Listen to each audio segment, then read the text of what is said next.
चा सर्वात पहिल्यांदा फायदा कुणी घेतला असेल? या बीड जिल्ह्यातल्या सगळ्यात गरीब कुटुंबातल्या शेतकरी पुत्रानं, ज्याचे नाव आहे भौरंग सोनवणे.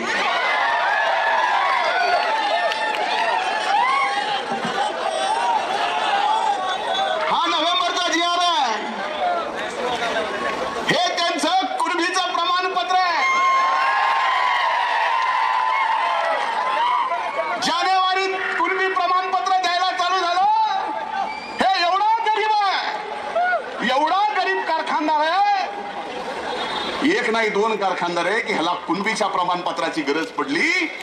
11 जानेवारीला अर्ज दाखल केला, 14 जानेवारीला कुणबीचं प्रमाणपत्र मिळालं आणि 12 मार्चला केच्या खरेदी विक्री संघाच्या निवडणुकीत इतर मागासवर्गीय मधून अर्ज भरला. या गोष्टीसाठी